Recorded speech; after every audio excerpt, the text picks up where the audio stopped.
Good morning, good morning, good morning, good morning, good morning. And it's Monday morning in December 2020. We're all over the place here today. We're running a little bit late because we've just been talking about dinner. So we're really sorry about that. But I would love to introduce you to one of my most favorite people on the planet. Oh. So her name is the beautiful Sarah Palgrave. Welcome for your interview. Good morning, darling. Good morning, and thank you so much for having me. Thank you. So Sarah is one of our authoresses. As you know, we've created our own words up here. Our authoress from When the Goddess Calls, Volume 4. Now, I've known Sarah for many, many years. And like I say, she's one of my favorite people on the planet. And we've traveled around the world together. She's just really delicious. She's delicious, Sarah. And I'm gonna just hand it over to Sarah because I could go on for hours and days and weeks and months and years. We do end up talking about really random things, don't we? So we might have to watch that. So Sarah, tell us about you, because you don't live here anymore. Well, you don't. You live in the UK, but you moved from here and you were up north with all the Northlings, so you went up north, like. And so yeah, tell us about who you are, what you do, what's your plans, and you're just incredible, Sarah Palgrave. Thank you, darling. What an introduction! Thank you so much. Yes, I migrated north. I was thinking about this last night, actually, because at the time it was a result of things that had happened in life, as they do. The universe sometimes has other ideas for you, I think, doesn't it? Pick my life up, threw it about a bit. And at the time, I just thought I wanted a change and a rest. But actually, there was a plan for bringing me up here. I had the opportunity to come up near Durham.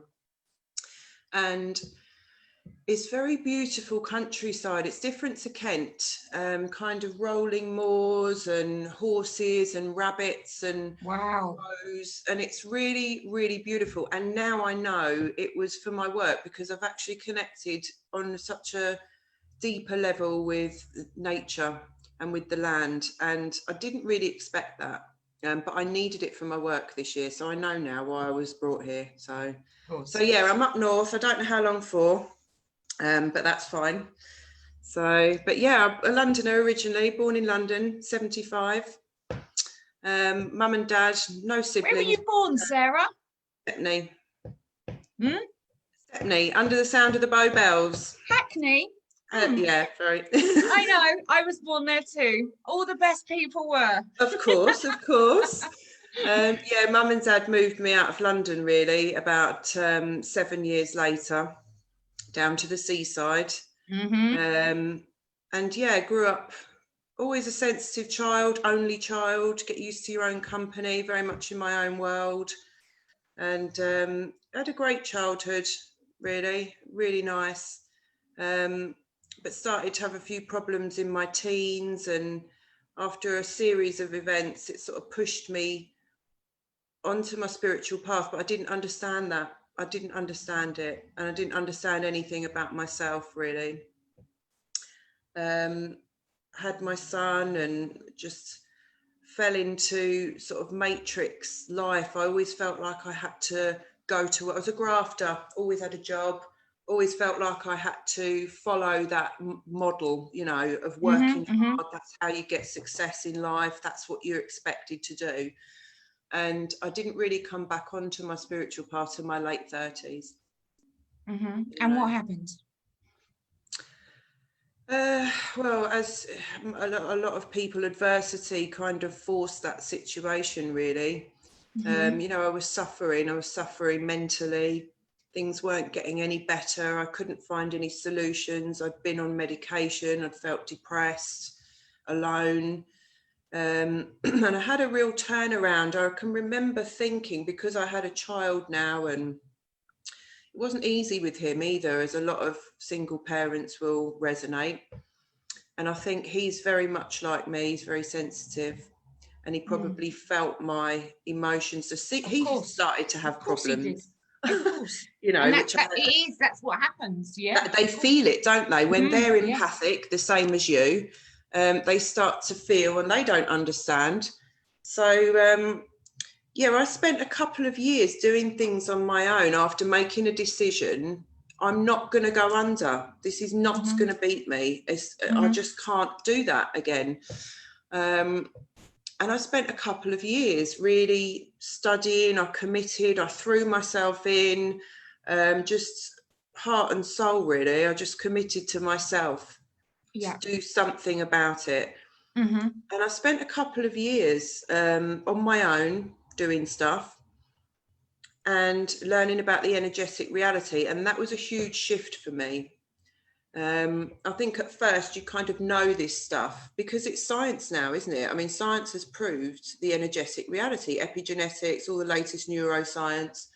So I educated myself again on science and the reality. And it was a huge shift for me to actually have a daily awareness and embody that knowledge. You know, we are energy. And I think that's one of the things, one of my visions for the future is being able to talk about that and it being considered as a vital component of a conversation in a doctor's surgery, in your child's school, at work, in the office. You know, that's one of what I would like to see in the future. I'd like to contribute towards that sort of education, really. But anyway, then something called me to work deeper because I'd felt very lonely for a couple of years. Felt like I'd gone through my lifetime, everything I could. I'd gone back with my memories. I'd sort of pulled lots of beliefs. I'd worked on my chakras, not pulled beliefs with theta, but worked on them in my mind.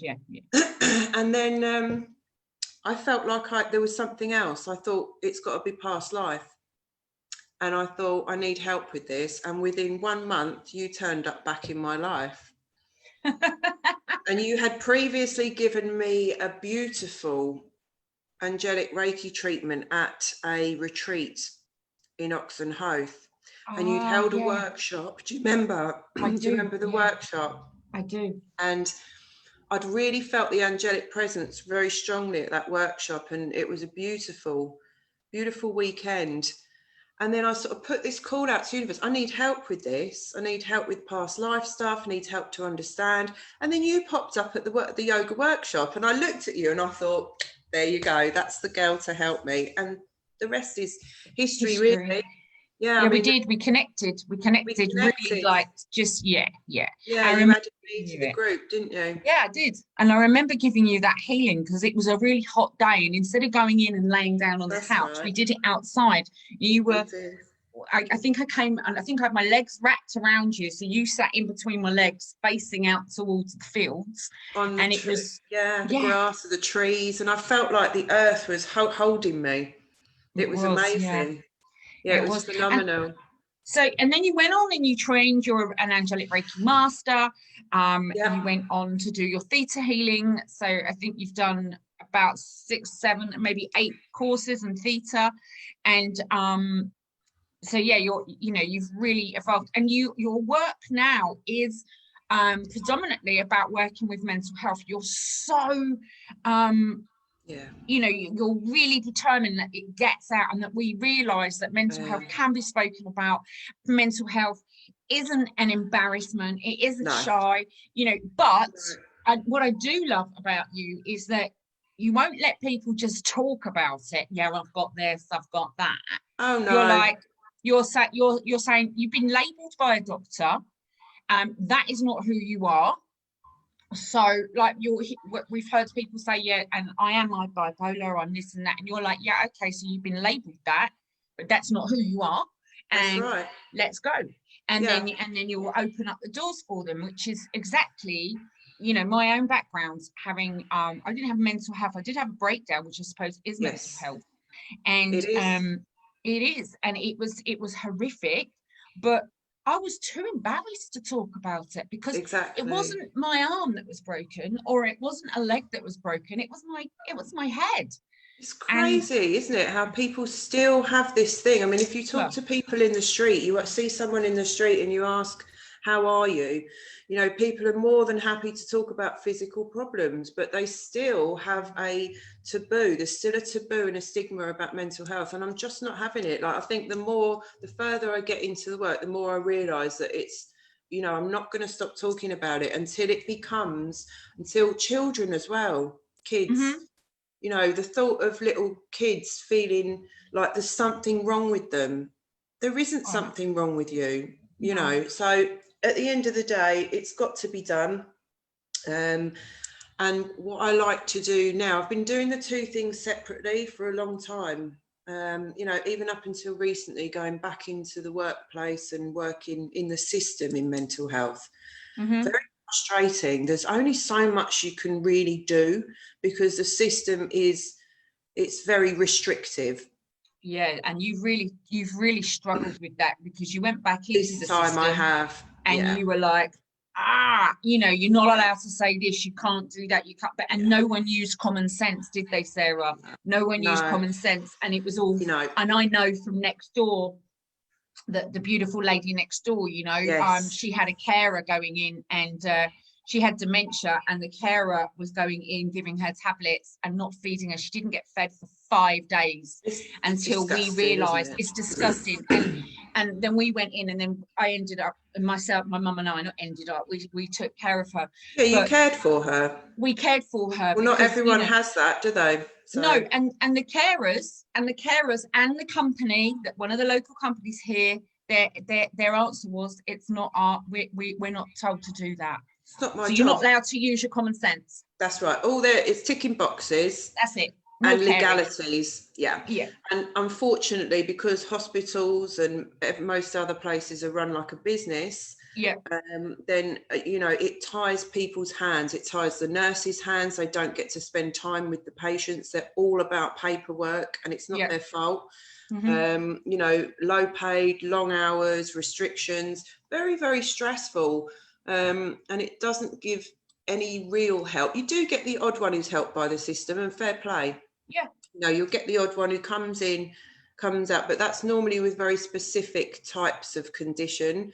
And there are other types of illness which are just not being served at all. People are just, it's a revolving door in and out of hospital. I mean, they're the worst cases, but it's happening, and it's not right. Something has to change. And the only way, one way we can affect change is to keep talking about it, and just to keep on until people start to realise. So you were taking care of a girl. I mean, you can talk about it now because you're outside, and she's going through this cycle over and over again, and the system had just and you were like, whoa, destroyed her self-worth, with labels and misunderstanding, and it's a very difficult problem though, because it goes to the heart of judgment, isn't it? How people view things, and you can be taught anything in induction.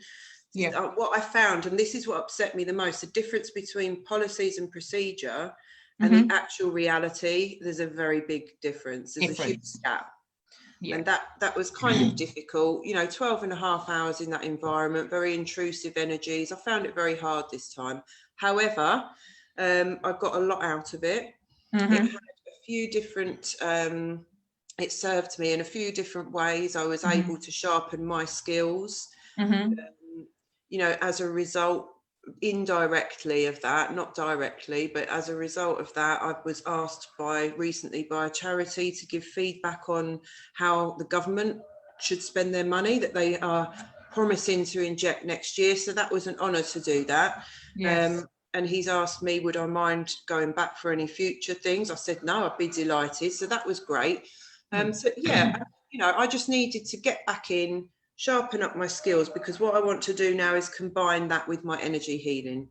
The two passions, that's what I do now.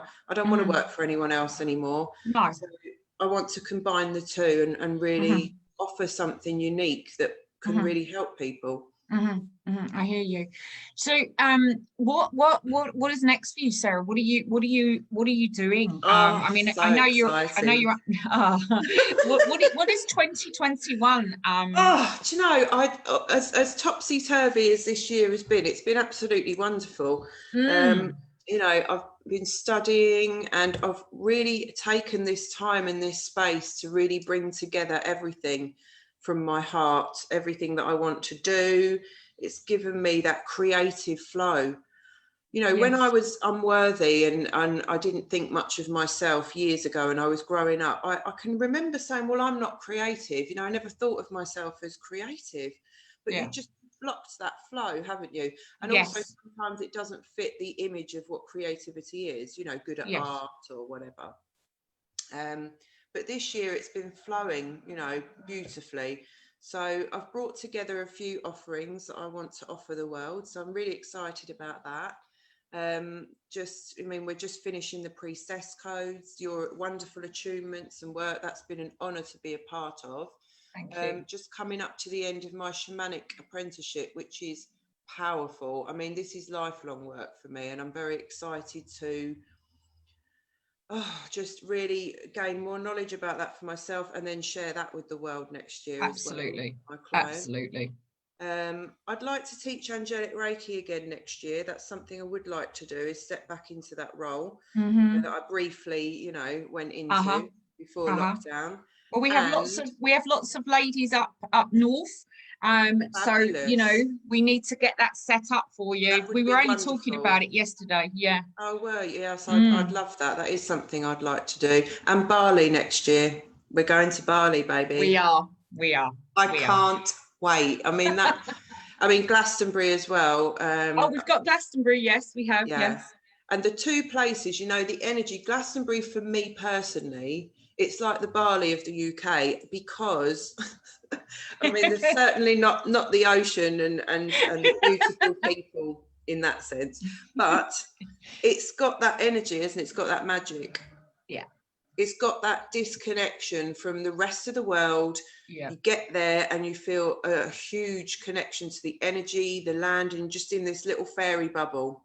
Yes. I love Yes. it, you Yes. know. So to Uh-huh. be in that energy again, let's get Mm-hmm. this year is out the way now. We're at the Mm-hmm. back end. Mm-hmm. I mean, I don't know about you, but I've not slept since this full moon. There's so much energy coming into this planet right now. I know. I know. I know.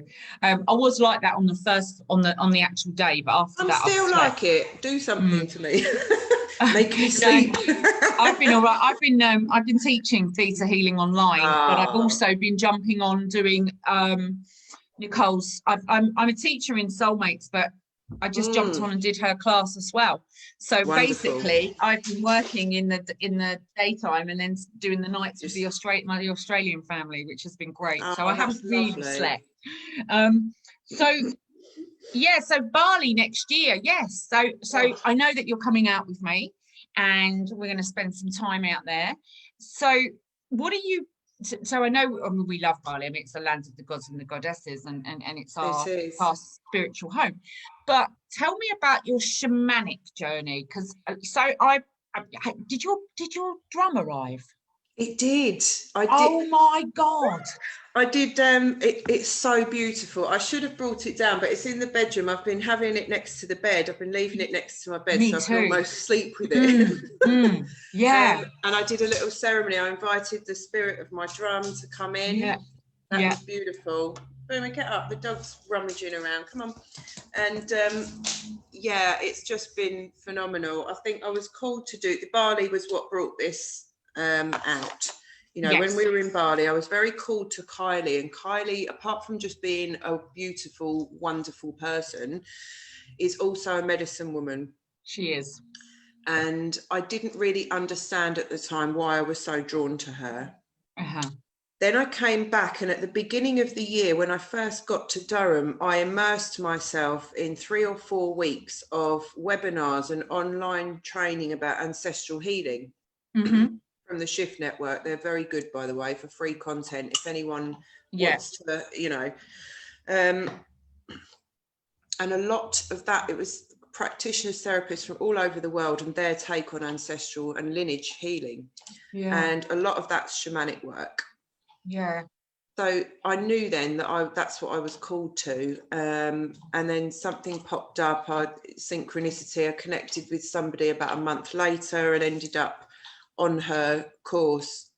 And yeah, just, you know, and you just feel like it's something that's in you already, something that you're meant to do. And then it made sense why I'm here. Yeah, of course. Because I started to go out. I walk a lot anyway. I started to go out and speak to the land, speak to the ancestors. Did you take your drum out? Land.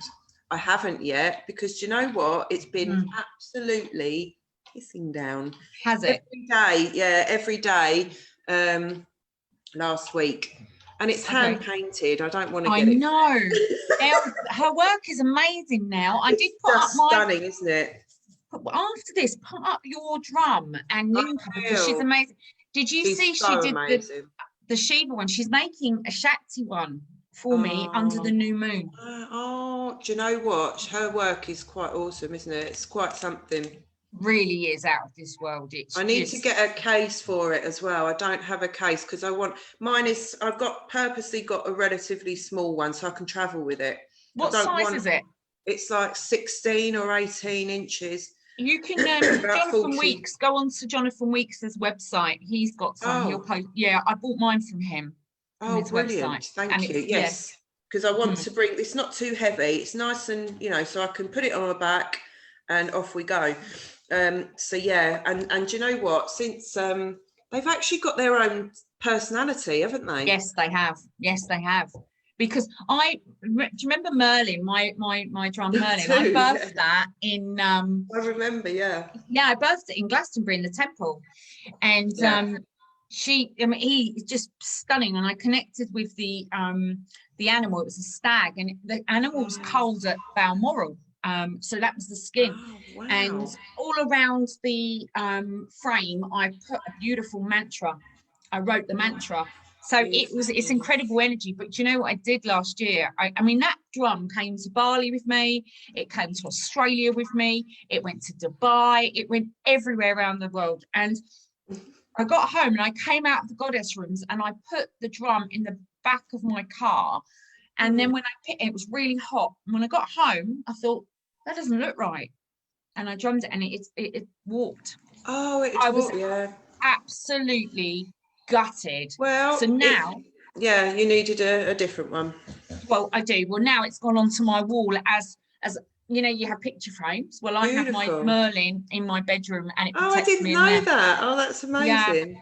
And then I've got the lion one upstairs that I ordered from Nell, and that's beautiful. And I exactly the same as you. That's right next to my bed. So every morning I wake up and I look at it. Yeah, all the energies from Lyra and that. So Sarah, it's been great. So I know you're up there, and we're going to be setting up some classes for you to teach the angelic Reiki up there from about February time. Some more ladies and that will be incredible, part of the goddess room. So anybody who has connected to the goddess rooms, you'll be able to see the dates for Sarah to teach north of the wall. So she'll be from, I mean, there's ladies from Scotland in this class. There'll be ladies from Warrington, Carlisle. They're traveling, and it will be an incredible event. So with theta, tell me about the theta, how different it is with working with theta with ancestral, because I work with the ancestors and I do a lot of clearing with the ancestors, but I do it through theta because to me it's so easy, it's done, we heal. So how do they work with the ancestors through the shamanic? Do you bring both in? Well, it's very similar in a lot of respects because you're working from a theta brainwave. So in that sense, it's the same. You know, theta healing, you're using the theta brainwave, which is your closest to your subconscious. It's your most powerful access. And in that respect, it's the same because in shamanic work, the trance state is a theta brainwave. Of course. Yeah. So, and that's what your drum takes you into. And that's what your theta meditation takes you into. So in that sense, very, very similar, but there are just different ways that you look at things and work. In shamanic work, again, you're looking to balance energy. So whereas we would clear in theta and download, in shamanic work, you do extractions. You extract the energy, and then you can retrieve people, and it's energy or soul parts. But you work with your guides more in shamanic work. So Okay. it's not actually me doing the work. I'm holding space, and you spend a lot of time in training connecting with your guides, your spirit animal.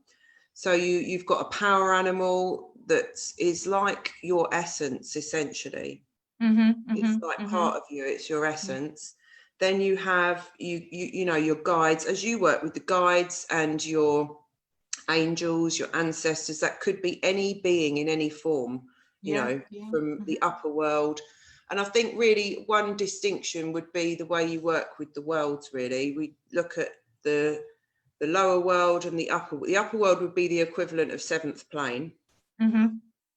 The middle world is very interesting. I think I'm going to need more training. A lot of people, that's very specific work, and that would be kind of connected to what we would call waywards. And I'm hearing it, I'm feeling it. It's already lower it can be plane. a bit murky. It's very certain type of work, because obviously that's where we can encounter you know, maybe something that isn't quite so positive, but it's important work, because those souls need to be, they're splintered souls or lost souls, they need to be sent to the light. But one distinction I would say is the bardo. In shamanic work, the bardo is where souls go between incarnations.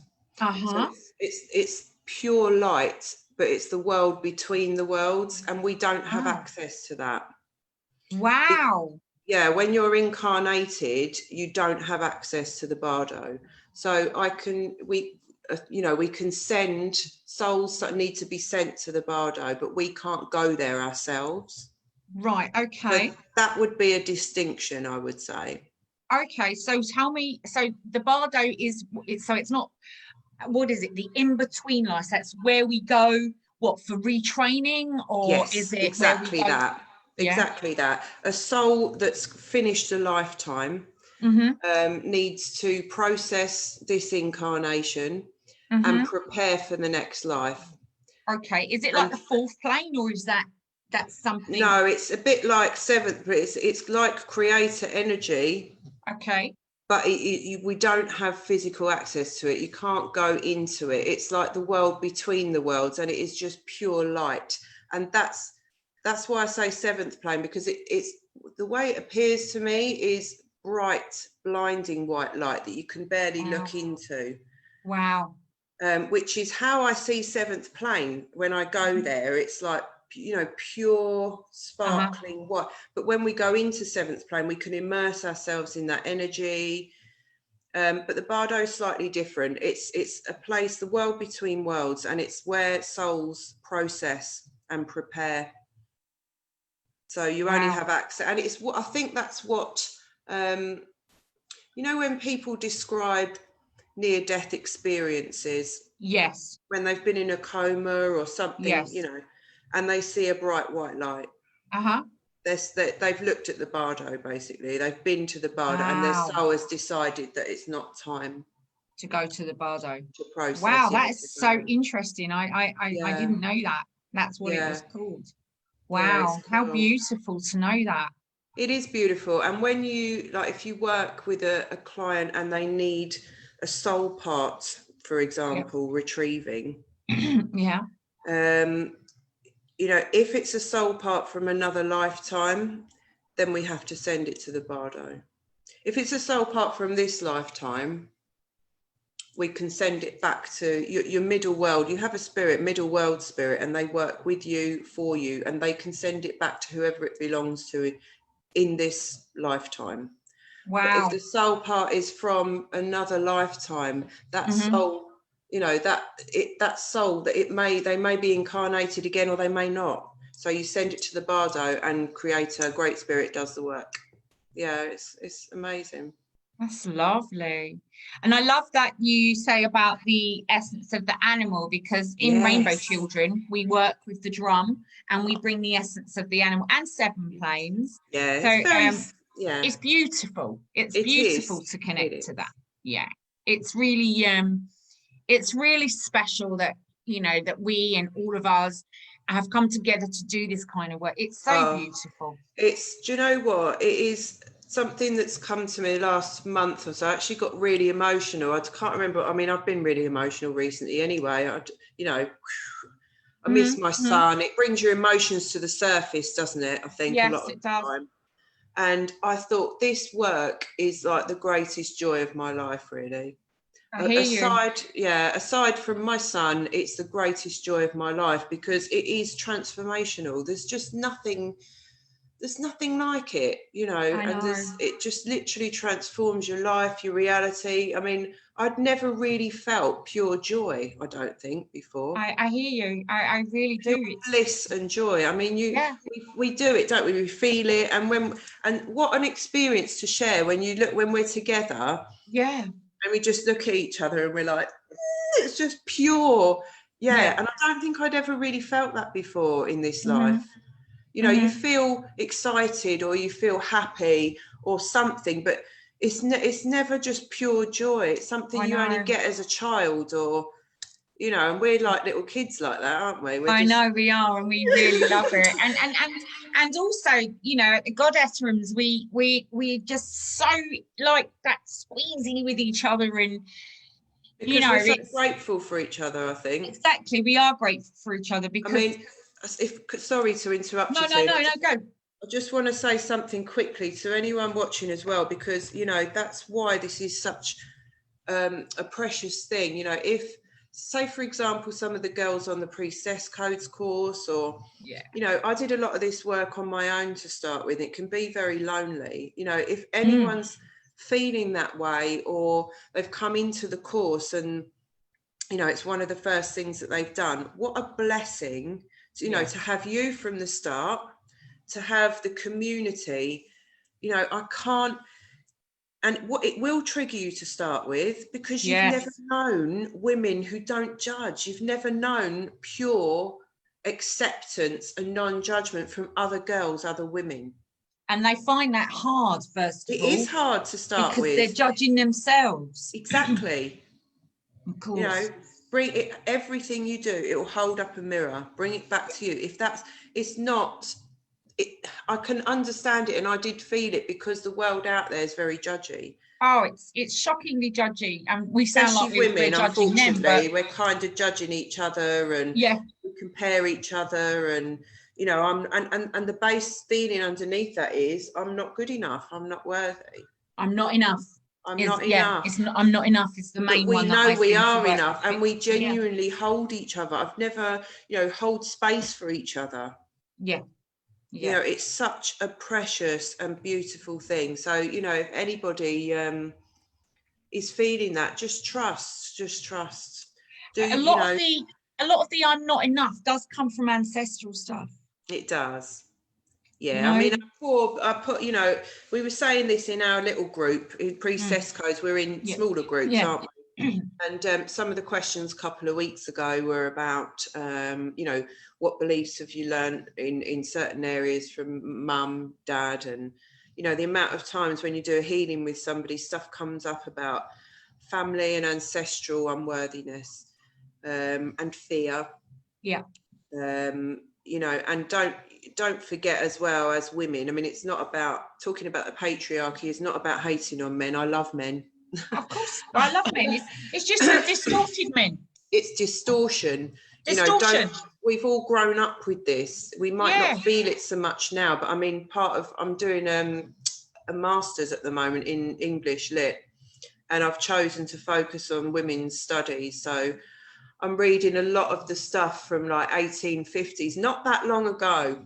No, it's not that long ago since women had no rights over their own children, no rights in their relationship, no right to vote, no right to speak, completely patronised, and you were only fit for needlework. You could be educated a little bit, but only if it made you a good conversation piece with your husband.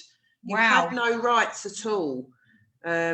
And it's not that long ago, and that's within, you know, memory of our grandmothers and great grandmothers. It's actually not that far away. It's not, is it? And it is really interesting you say that, because yes, we do work with women predominantly. We do work with women to wake them up. You know, When the Goddess Calls is a book about women waking up on their spiritual path.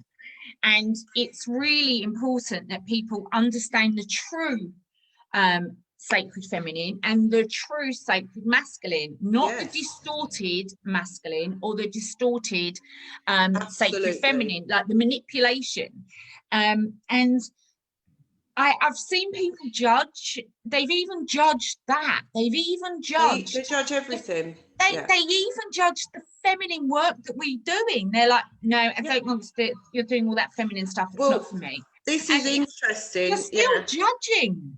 This is interesting because when I did my undergrad 15 years ago, my last essay in the third year, the final year, was it's about feminist theory. So funnily enough, I've been always been a feminist. And my final comment at the time was the fact that actually feminists are now they're arguing amongst themselves. And they can't even see that is a version of the patriarchal conditioning, because they're setting against each other. Because it comes from that. That's how it started. It's because cells talk to each other. Yeah.